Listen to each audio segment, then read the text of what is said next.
Hello and welcome to game number 3 of the series. We're currently going into it now. It is currently 2-0 in favor of Team YP as we saw them play on Wraith Trap. They were able to pull themselves ahead and get everything going in that regard. And I am very poorly lit today, but we'll work on that in the future. In the meantime, guys, we're looking at this, and it is going to be Team YP versus Dill Dozers again on Orbital Drill. This is game 3. The first 2 games were on Wraith Trap. They were casted over at Black Ages' channel. We'll make sure to get all the information for those of you watching in the VODs. It'll be in the description of what occurred.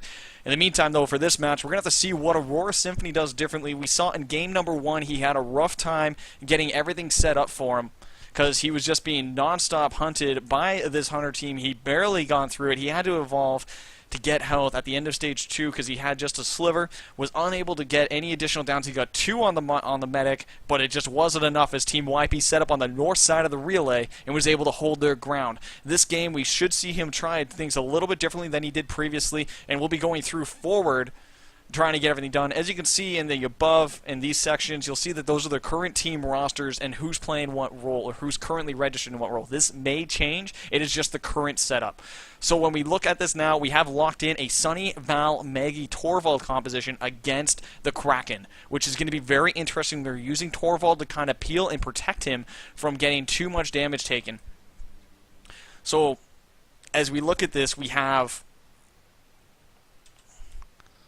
ourselves getting ready and launched into a full game scenario on this map.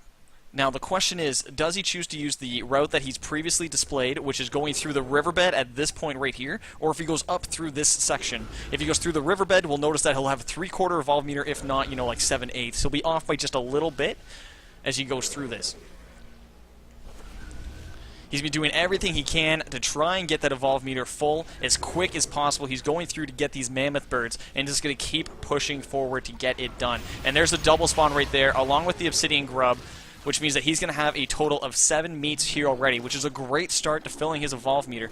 Now, as we have now received permission to display the perks, we are looking at damage output on Aurora Symphony. We have capacity increase on Rune. We have Savvy with damage reduction. We have jetpack recharge on Spanners and damage reduction again on the Trapper, which is an interesting choice. And we do see early trap draws yet again going off in that corner, which means that he's not going to be able to eat the rest of the meats there, but he is already halfway towards his evolve meter.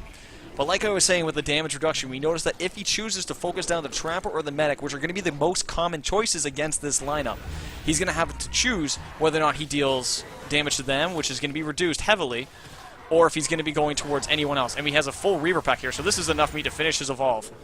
As you know, Aurora Symphony does like to YOLO evolve, so we never know when it's going to be safe or when he's actually going to evolve. He may evolve right now, just choosing to tuck himself around this corner. Yeah, which is exactly what he's doing right now. And if we look right now at the position of Nightwing, Nightwing is currently 112 meters away, so he'll barely get within range of Dome if he does it. Oh, no, he does cancel the evolve because he smells them and knows that he's close.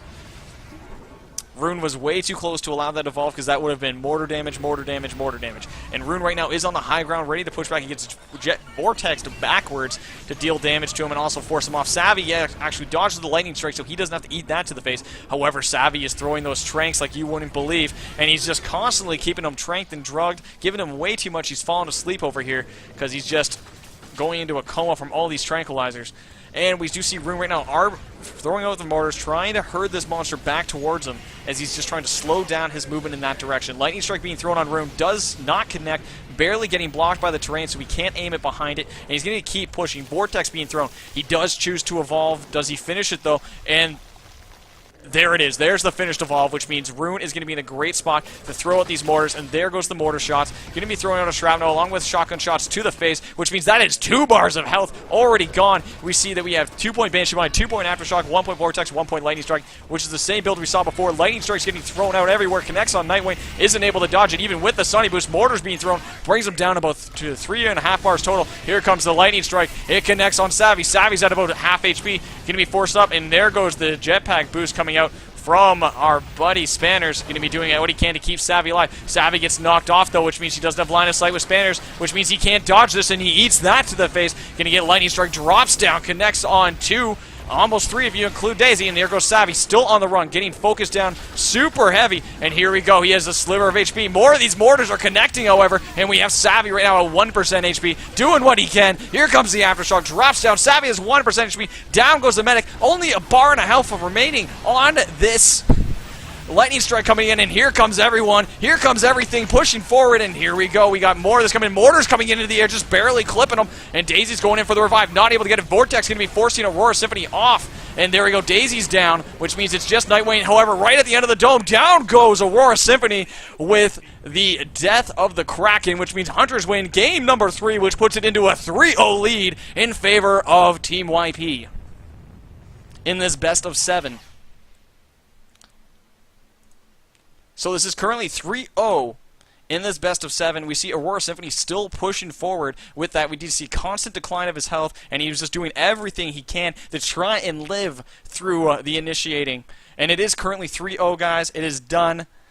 At this point, we are going into game number 4 in this best of 7, which means that it is going on. We have to see what DD does differently. DD needs to do a clean sweep from this point forward if they want to go into a tiebreaker scenario. We'll have to see what they do to try and force their way into it, and we're going to do everything we can to get this to you as best as possible, guys. Thanks for watching. For those of you watching now, thanks for tuning in, guys.